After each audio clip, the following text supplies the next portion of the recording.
അസ്സലാമു അലൈക്കും. വളരെ പ്രധാനപ്പെട്ട വിഷയങ്ങളാണ് ഇന്ന് ഞാൻ നിങ്ങളോട് സംസാരിക്കുന്നത്. അതായത് IVF ചികിത്സയെപ്പറ്റി എല്ലാവർക്കും മനസ്സിലാകുന്ന രൂപത്തിൽ അത് മെഡിക്കൽ ഫീൽഡിൽ അതിൻ്റെ ഓരോ ടേമുകൾ ഉപയോഗിച്ച് ഞാൻ നിങ്ങൾക്ക് കൃത്യമായി പരിചയപ്പെടുത്തി തരാം. അതേപോലെ അതിൻ്റെ ഇസ്ലാമികമായ വശങ്ങളെപ്പറ്റിയും ഞാൻ നിങ്ങളോട് സംസാരിക്കാം.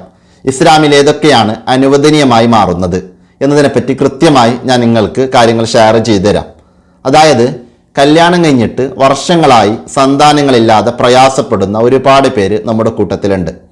എന്നാൽ അവർക്കൊക്കെ കുട്ടികൾ ലഭ്യമാക്കി കൊടുക്കുന്ന, കൃത്രിമമായ ചികിത്സകൾ ഒരുക്കി കൊടുക്കുന്ന IVF സെൻ്ററുകൾ നമ്മുടെ നാടിൻ്റെ നാനാഭാഗങ്ങളിൽ ലഭ്യമാണെങ്കിൽ പോലും പല ഇസ്ലാമികമായ വിഷയങ്ങൾ ഓർത്തുകൊണ്ട് അത്തരം സെൻ്ററുകളെ സമീപിക്കാൻ നമ്മുടെ കൂട്ടത്തിൽ പല ആളുകളും ഭയപ്പെടുന്നുണ്ട്, പ്രയാസപ്പെടുകയും ചെയ്യുന്നുണ്ട്. എന്നാൽ ഈ ഒരു വീഡിയോ കാണുന്നതിലൂടെ എന്താണ് ഇത്തരം സെൻ്ററുകൾ നടക്കുന്ന ചികിത്സാ രീതികളെന്ന് കൃത്യമായി നിങ്ങൾക്ക് മനസ്സിലാക്കാൻ പറ്റും.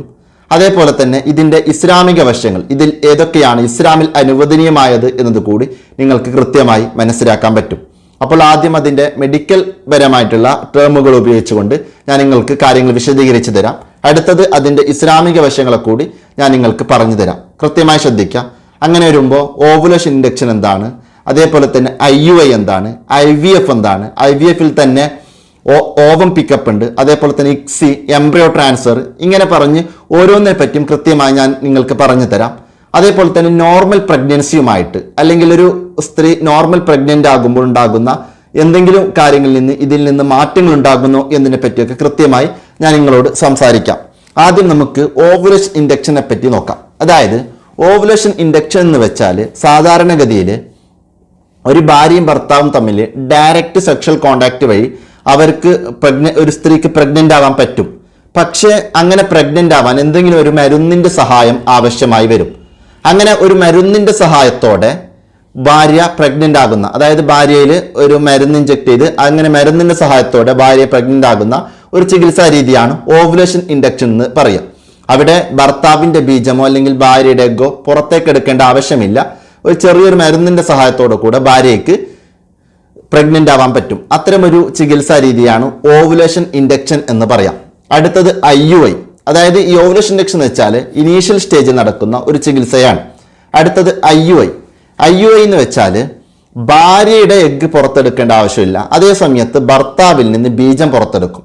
അങ്ങനെ ഭർത്താവിൽ നിന്ന് ബീജം പുറത്തെടുത്ത് ആ ബീജം ഭാര്യയിലേക്ക് ഇഞ്ചെക്ട് ചെയ്യാണ് IUI എന്ന് പറയാം. അപ്പോൾ മരുന്നിൻ്റെ ഒരു സഹായം അവിടെ ആവശ്യം വരും. ഭാര്യയിൽ നിന്ന് പ്രത്യേകം പുറത്തെടുക്കേണ്ടതില്ല, ഭർത്താവിൽ നിന്ന് പുറത്തെടുത്ത് ഭാര്യയിലേക്ക് ഇഞ്ചെക്ട് ചെയ്യും, ഭാര്യയുടെ ഗർഭപാത്രത്തിലേക്ക് ഇഞ്ചെക്ട് ചെയ്യും.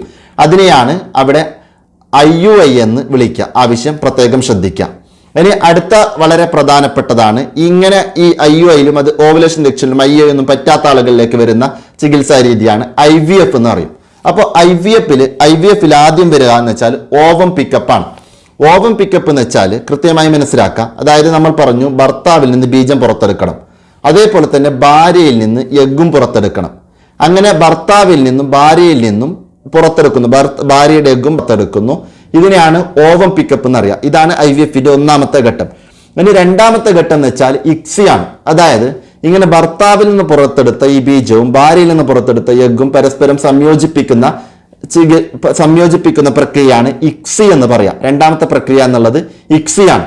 ഇനി മൂന്നാമത്തെ പ്രക്രിയ എന്നുള്ളത് എംബ്രിയോ ട്രാൻസ്ഫർ ആണ്. അതായത് ഇങ്ങനെ ICSI എന്ന് വെച്ചാൽ അത് ഏകദേശം ഒരു 3 to 5 ഡേയ്സ് ആവശ്യമായി വരും. ഒരു 3 മുതൽ 5 ദിവസം വരെ എടുക്കുമ്പോൾ അതിൽ നിന്ന് ഏറ്റവും ബെസ്റ്റ് എംബ്രിയോ എടുത്ത് ആ എംബ്രിയോ ഭാര്യയുടെ ഗർഭപാത്രത്തിലേക്ക് ഇഞ്ചെക്ട് ചെയ്യും. അതിനെയാണ് എംബ്രിയോ ട്രാൻസ്ഫർ എന്ന് പറയാം.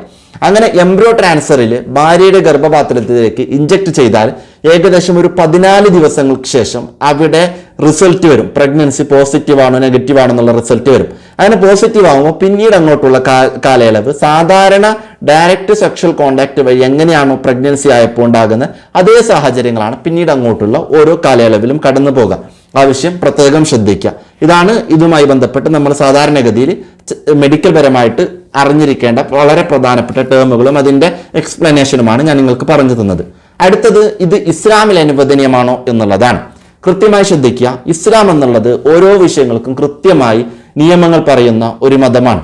അതുകൊണ്ട് തന്നെ ഇസ്ലാം ഈ വിഷയങ്ങളെക്കുറിച്ച് നേരത്തെ തന്നെ ചർച്ച ചെയ്തിട്ടുണ്ട്.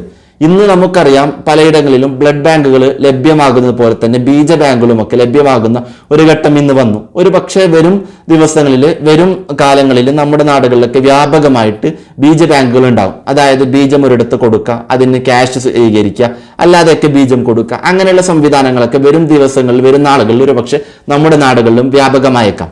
എന്നാൽ ഇതിനെപ്പറ്റിയൊക്കെ നമ്മുടെ ഫിഖ്ഹിന്റെ കിതാബുകളിൽ നേരത്തെ തന്നെ ചർച്ച ചെയ്തിട്ടുണ്ട്. മഹാനായ ഇബ്നു ഹജർ തങ്ങളും അവിടുത്തെ തുഹഫയുടെ ഹാഷിയിലൊക്കെ ഈ വിഷയം കൃത്യമായിട്ട് ചർച്ച ചെയ്യുന്നുണ്ട്. എന്നാൽ നമ്മളിവിടെ മനസ്സിലാക്കേണ്ടത് പ്രധാനമായും ഇന്ന് 2 തരത്തിലുള്ള ചികിത്സാ രീതികൾ ഇവിടെ നടക്കുന്നുണ്ട്. ഒന്ന്, ഭാര്യയുടെ ഗർഭപാത്രത്തിലേക്ക് ഇഞ്ചക്ട് ചെയ്യുന്നതിന് പകരം അല്ലെങ്കിൽ ഭാര്യയുടെ ഗർഭപാത്രത്തിലേക്ക് കൊടുക്കുന്നതിന് പകരം വേറൊരു സ്ത്രീയുടെ ഗർഭപാത്രത്തിൽ കൊടുക്കുക. അതായത് ഗർഭപാത്രം യഥാർത്ഥത്തിൽ അവിടെ വാടകയ്ക്ക് വാങ്ങുകയാണ് ചെയ്യുന്നത്. ഒരു വാടകയ്ക്ക് വാങ്ങുക എന്ന രൂപത്തിൽ ചെയ്യുക. അതിനെയാണ് സറോഗസി എന്ന് പറയാം. ഗർഭപാത്രം വാടകയ്ക്ക് വാങ്ങുന്ന രൂപത്തിൽ ചെയ്യുക. ഇന്ന് ഒരുപാട് സെലിബ്രിറ്റികളുടെയും അതുപോലെ ഒരുപാട് ആളുകളുടെയും ഒക്കെ ഇത്തരം വാടകയ്ക്ക് ഗർഭപാത്രം വാങ്ങി അവർ കുഞ്ഞുങ്ങളെ പ്രസവിക്കുന്നതിനെ പറ്റി നമ്മൾ പല ന്യൂസുകളും കേട്ടിട്ടുണ്ടാകും. എന്നാൽ സ്വന്തം ഭാര്യയുടേതല്ലാത്ത മറ്റുള്ളവരുടെ ഗർഭപാത്രത്തിലേക്ക് ഇങ്ങനെ ഇഞ്ചക്ട് ചെയ്ത് കുട്ടികളെ പ്രസവിക്കുന്നതിൽ ഇസ്ലാം അനുവദിക്കുന്ന കാര്യമല്ല. അപ്പൊ സറോഗസി എന്നുള്ള ഈ സംവിധാനം ഇസ്ലാമിൽ അനുവദനീയമല്ല. ആവശ്യം കൃത്യമായിട്ട് മനസ്സിലാക്കാം. അതേപോലെ തന്നെ മറ്റൊന്നാണ് ഒരു ഡോണർ സ്വീകരിക്കുക. അതായത് ഡോണർ എന്ന് വെച്ചാൽ ഭർത്താവിന്റെ ബീജങ്ങളോ അതേപോലെ തന്നെ ഭാര്യയുടെ എഗ്ഗോ അല്ലാത്ത വേറെങ്കിലും പുറത്തുള്ള ഒരാളിൽ നിന്ന് സ്വീകരിക്കാം. പുറത്തുള്ള ഒരാളിൽ നിന്നും സ്വീകരിക്കാം. അതാണ് ഡോണറിന്റെ സഹായത്തോടെ എന്ന് പറയാം. പുറത്തിൽ നിന്നുള്ള ഒരാളിൽ നിന്ന് സ്വീകരിക്കാം. അങ്ങനെ സ്വന്തം ഭർത്താവിൻ്റെതോ അല്ലെങ്കിൽ സ്വന്തം ഭാര്യയുടേതോ അല്ലാത്ത രൂപത്തിൽ ഇങ്ങനെ ബീജമോ എഗ്ഗോ ഉപയോഗിക്കുന്ന ഒരു രീതിയാണ് ഡോണറിന്റെ സഹായത്തോടെ നടപ്പിലാക്കുന്നു എന്ന് പറയാം. ഈ ഒരു രീതിയും ഇസ്ലാമിൽ അനുവദനീയമല്ല. അപ്പൊ ഡോണറിന്റെ സഹായത്തോടെ ചെയ്യുന്നതും അതേപോലെ തന്നെ സറോഗസി എന്നുള്ളതും ഇസ്ലാമിൽ അനുവദനീയമല്ല. ഇസ്ലാം IVF സെന്ററുകളിൽ ഇസ്ലാമിൽ അനുവദനീയമായ ഒരു ചികിത്സാ രീതി എന്നുള്ളത് സ്വന്തം ഭർത്താവിൽ നിന്നും സ്വന്തം ഭാര്യയിൽ നിന്നുള്ള എഗ്ഗും അതേപോലെ തന്നെ സ്വന്തം ഭർത്താവിൽ നിന്നുള്ള ബീജവും അതേപോലെ തന്നെ അത് സ്വന്തം ഭാര്യയുടെ തന്നെ ഗർഭപാത്രത്തിൽ വളരുന്നതിനെ പറ്റിയുള്ള ഒരു ചികിത്സാ സംവിധാനത്തെയാണ് ഇസ്ലാം അനുവദനീയമാക്കുന്നത് എന്നത് കൂടി നമ്മൾ കൃത്യമായി തിരിച്ചറിയണം. ഇനി മറ്റൊരു വളരെ പ്രധാനപ്പെട്ട ഒരു വിഷയമുണ്ട്. ഭർത്താവിൽ നിന്ന് നമ്മൾ പറഞ്ഞു ബീജം കളക്ട് ചെയ്യാന്ന് പറഞ്ഞു. അപ്പോൾ ഭർത്താവിൽ നിന്ന് ബീജം കളക്ട് ചെയ്യുമ്പോൾ അവിടെ സാധാരണ ചില ആളുകൾക്ക് കൗണ്ടിന്റെ ഒരു പ്രശ്നം ഉണ്ടാകും. ആ കൗണ്ടിന്റെ പ്രശ്നം ഉണ്ടാകുന്നിടത്താണ് മെഡിക്കൽ ഫീൽഡിൽ പിസ എന്ന് പറയുന്ന ഒരു സംവിധാനം അവിടെ ഒരുക്കുന്നത്. ഏതായാലും ഞാൻ നിങ്ങളോട് സംസാരിക്കാൻ ആഗ്രഹിക്കുന്നത് മറ്റൊരു വിഷയമാണ്. അതായത് ഇങ്ങനെ ഭർത്താവിൽ നിന്ന് ബീജം സ്വീകരിക്കുമ്പോൾ അവിടെ മറ്റൊരു വിഷയമുണ്ട്. അതായത് ഇസ്ലാമില് മാസ്റ്റർബൂഷൻ സ്വയംഭോഗം എന്നുള്ളത് അനുവദനീയമല്ല. സ്വന്തം കൈകൊണ്ട് സ്വയംഭോഗം ചെയ്യുക എന്നുള്ളത് ഇസ്ലാമിൽ അനുവദനീയമല്ല. അപ്പോൾ എങ്ങനെയായിരിക്കണം ഇങ്ങനെ ഭർത്താവിൽ നിന്ന് ബീജം ശേഖരിക്കേണ്ടത് എന്നതിനെ കുറിച്ചും നമ്മൾ കൃത്യമായി ചർച്ച ചെയ്യണം. ഇസ്ലാം പറയുന്നത് സ്വന്തം കൈകൊണ്ട് ഒരാൾക്ക് സ്വയംഭോഗം ചെയ്യുക എന്നുള്ളത് അനുവദനീയമല്ല. അതേ സമയത്ത് ഭാര്യയുടെ കൈകൊണ്ട് ചെയ്യുന്നതിൽ ഇസ്ലാമിൽ ഹറാമില്ല. ഭാര്യയുടെ കൈകൊണ്ടാണ് ചെയ്യുന്നതെങ്കിൽ അപ്പൊ ഭർത്താവിൽ നിന്ന് ശേഖരിക്കുമ്പോൾ അത് ഭാര്യയുടെ കൈകൊണ്ട് ചെയ്തിട്ട് ശേഖരിക്കുകയാണെങ്കിൽ അതിൽ ഹറാമ് വരൂല. ആ വിഷയം കൂടി മനസ്സിലാക്കാം. എന്നാൽ നമ്മൾ മനസ്സിലാക്കേണ്ടത് ഇത്തരത്തിൽ ഇസ്ലാം അനുവദിക്കുന്ന രൂപത്തിൽ, അതായത് ബീജം കളക്ട് ചെയ്യുന്നിടത്ത് പോലും നമ്മൾ കാര്യങ്ങൾ കൃത്യമായി ശ്രദ്ധിക്കണം. ഇങ്ങനെ ഇസ്ലാം അനുവദിക്കുന്ന രൂപത്തിൽ മാത്രം സംവിധാനങ്ങൾ ഒരുക്കുന്ന അത്തരത്തിൽ കാര്യങ്ങൾ ചെയ്യാൻ പറ്റുന്ന IVF സെന്ററുകളെ ആയിരിക്കണം നമ്മൾ സമീപിക്കേണ്ടത്. ഇവിടെ 2 വിഷയങ്ങൾ കൂടി ഞാൻ നിങ്ങളോട് പറയാൻ ആഗ്രഹിക്കുകയാണ്. ഒന്ന്, ഇത്തരം കുട്ടികളില്ലാതെ പ്രയാസപ്പെടുന്ന നമ്മുടെ കൂട്ടത്തിലുള്ള പല ആളുകളും നമ്മൾ മനസ്സിലാക്കേണ്ടത് നമുക്ക് പ്രധാനമായിട്ടും 2 തരത്തിൽ ഈ വിഷയങ്ങളെ സമീപിക്കണം. ഒന്ന്, ആത്മീയപരമായിട്ട് നമുക്ക് പറ്റുന്ന രൂപത്തിൽ നല്ല നേർച്ചകളും അതുപോലെ ദിക്റുകളും ദുആകളൊക്കെ ചെയ്ത് അതിനുവേണ്ടി നമ്മൾ അല്ലാഹുവിനോട് ആത്മാർത്ഥമായിട്ട് ദുആ ചെയ്യണം. മറ്റൊന്ന്, മെഡിക്കൽ സംവിധാനങ്ങളിലുള്ള ഇത്തരം ചികിത്സാ രീതികളെ ഇസ്ലാം അനുവദനീയമാക്കിയ രൂപത്തിലുള്ള ചികിത്സാ രീതികളെ നമുക്ക് ഉപയോഗപ്പെടുത്താവുന്നതുമാണ്.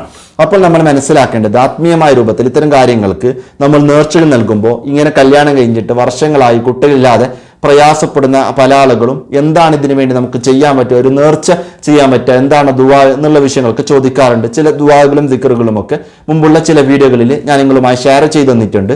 എന്നാൽ ഞാൻ ഇന്ന് നിങ്ങളോട് സംസാരിക്കാൻ ആഗ്രഹിക്കുന്നത് ഇങ്ങനെ വർഷങ്ങളായി കുട്ടികളില്ലാതെ പോയിട്ട് നേർച്ചയാക്കിയത് മൂലം സന്താനങ്ങൾ ലഭിച്ചു എന്ന് സന്തോഷ വാർത്ത അറിയിച്ച ഒരുപാട് പേർ നമ്മുടെ അനുഭവം പങ്കുവെച്ച ഒരു കാര്യമുണ്ട്. അതായത് ഞാൻ ഈ വിഷയങ്ങളൊക്കെ നിങ്ങളോട് സംസാരിക്കാൻ, ഈ ഇസ്ലാമിക വിഷയങ്ങളൊക്കെ പഠിക്കാൻ പ്രധാനമായി കാരണമായ ഞാൻ പഠിച്ച ഇന്ന് നിലവിൽ 1500ഓളം വരുന്ന അനാഥ മക്കളും ഹാഫിളീങ്ങളും മുതഅല്ലിമീങ്ങളും അഗതികളുമായ വിദ്യാർത്ഥികൾ താമസിച്ചു പഠിക്കുന്ന കാസർഗോഡ് ജില്ലയിലെ മഞ്ചേശ്വരം മണ്ഡലത്തിലെ പുത്തിക പഞ്ചായത്തിൽ നിലകൊള്ളുന്ന മുഹിമ്മാത്ത് എന്ന് പറയുന്ന അതിമഹത്തായ സ്ഥാപനം 1500ലധികം വിദ്യാർത്ഥികൾ താമസിച്ച് പഠിക്കുന്നു എന്ന് പറയുമ്പോൾ തന്നെ അവരുടെ താമസവും അതുപോലെ വിദ്യാഭ്യാസവും അതുപോലെ അവരുടെ ഭക്ഷണവും ഒക്കെ സ്ഥാപനം സൗജന്യമായി നൽകുമ്പോൾ മാസം 66 ലക്ഷത്തിലധികം രൂപ സ്ഥാപനത്തിലേക്ക് ചെലവ് വരുന്നുണ്ട്. ഈ സ്ഥാപനം കടന്നു പോകുന്നത് പാവപ്പെട്ട ഓരോ മുഅ്മിനീങ്ങൾ നൽകുന്ന സഹായങ്ങളിലൂടെയാണ്. അതുകൊണ്ട് ഞാൻ നിങ്ങളോട് പറയുന്നത്, ഇൻഷാ അല്ലാ നിങ്ങൾക്ക് ഇതുപോലത്തെ ഒരു പ്രശ്നം അല്ലെങ്കിൽ മറ്റെന്തെങ്കിലും ഒരു പ്രശ്നം നിങ്ങൾക്ക് ഉണ്ടെങ്കിൽ ഇൻഷാ അല്ലാ അല്ലെങ്കിൽ ഇല്ലെങ്കിലും നല്ലത് ആഗ്രഹിച്ചുകൊണ്ട് നിങ്ങൾ സ്ഥാപനത്തിലെ മുതഅല്ലിമീങ്ങൾക്ക് ഹാഫിളീങ്ങൾക്ക് യതീമക്കൾക്ക് വേണ്ടി നിങ്ങൾ നേർച്ചയാക്കുക. 1 കിലോ അരിക്ക് 49 രൂപ. അങ്ങനെ നിങ്ങൾക്ക് പറ്റുന്നത് 1 കിലോ 2 കിലോ 10 കിലോ 1 കിൻട്ടോ നിങ്ങൾക്ക് പറ്റുന്ന രൂപത്തിൽ സ്ഥാപനത്തിലേക്ക് നേർച്ചയാക്കുക. അതിന്റെ ഡീറ്റെയിൽസ് താഴെയുള്ള കമന്റ് ബോക്സിലും ഡിസ്ക്രിപ്ഷൻ ബോക്സിലൊക്കെ ഞാൻ കൊടുത്തിട്ടുണ്ട്. നല്ലൊരു ഉദ്ദേശത്തോടെ നേർച്ചയാക്കുമ്പോൾ ഇൻഷാ അല്ലാ നിങ്ങൾക്കൊരു സന്തോഷ വാർത്ത നിങ്ങൾക്ക് അല്ലാഹു നൽകും. അതുമാത്രമല്ല നാളെ പാരത്രികമായ ലോകത്തും വലിയ പുണ്യങ്ങൾ ലഭിക്കും. കാരണം എല്ലാ സമയവും ഖുർആനോത്തും അതുപോലെ ഇൽമു പഠിക്കുകയും പഠിപ്പിക്കുകയും അതുപോലെ തന്നെ പള്ളികളിലൊക്കെ ജമാഅത്തുകളിലൊക്കെ 1000 മുതഅല്ലിമീങ്ങളും ഹാഫിളീങ്ങളൊക്കെ വിദ്യാർത്ഥികൾ ഇങ്ങനെ പങ്കെടുക്കുകയും ചെയ്യുന്ന എല്ലാ ദിവസവും നല്ലത് മാത്രം ചെയ്തുകൊണ്ടിരിക്കുന്ന ഒരുപാട് പുണ്യങ്ങൾ നേടുന്ന ഒരു സ്ഥാപനം, ആ സ്ഥാപനത്തിലേക്ക് നിങ്ങൾ നൽകുമ്പോൾ അവരൊക്കെ ചെയ്യുന്നതിൻ്റെ ഒരു പുണ്യം ഇൻഷാ അല്ലാ നിങ്ങൾക്ക് കൂടി ലഭിക്കും. അല്ലാഹു തൗഫീഖ് നൽകി അനുഗ്രഹിക്കുമാറാകട്ടെ. ആമീൻ യാ റബ്ബൽ ആലമീൻ. സ്ഥാപനത്തെക്കുറിച്ചും സ്ഥാപനങ്ങളുടെ നമ്പറും അതുപോലെ മറ്റു വിഷയങ്ങളൊക്കെ താഴെയുള്ള കമന്റ് ബോക്സിലും ഡിസ്ക്രിപ്ഷൻ ബോക്സിലൊക്കെ ഞാൻ കൊടുത്തിട്ടുണ്ട്.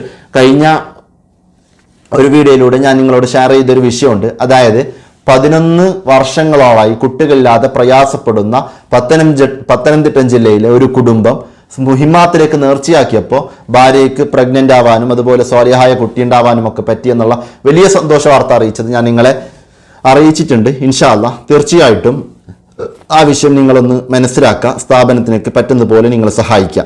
മറ്റൊരു വളരെ പ്രധാനപ്പെട്ട വിഷയം എന്നുള്ളത്, ഇങ്ങനെ ഇസ്ലാമികമായ രൂപത്തിൽ ചികിത്സാ സംവിധാനങ്ങൾ ഒരുക്കുന്ന IVF സെന്ററുകളായി എനിക്ക് പ്രധാനമായും റെക്കമെൻഡ് ചെയ്യാൻ പറ്റിയ ഒരു സെന്ററാണ്. അതായത് കോഴിക്കോട്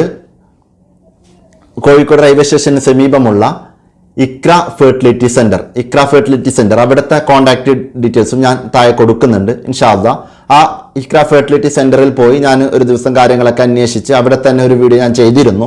ആ ഇക്ര ഫെർട്ടിലിറ്റി സെന്ററിലും ഞാൻ നിങ്ങൾക്ക് അവിടെ സമീപിക്കാം.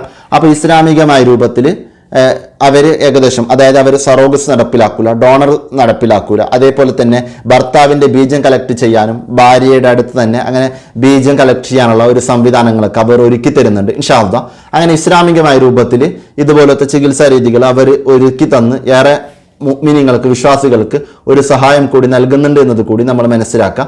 ഇൻഷാ അല്ലാ അതുകൊണ്ട് ഈ 2 വിഷയങ്ങൾ കൂടി നമ്മൾ ഓർത്തെടുക്കുക. അല്ലാഹു സുബ്ഹാനഹു വ തആല എല്ലാവർക്കും സാലിഹായ സന്താനങ്ങൾ നൽകി അനുഗ്രഹിക്കുമാറാകട്ടെ. ആമീൻ യാ റബ്ബൽ ആലമീൻ. ദുആ വസിയത്തോടെ അസ്സലാമു അലൈക്കും.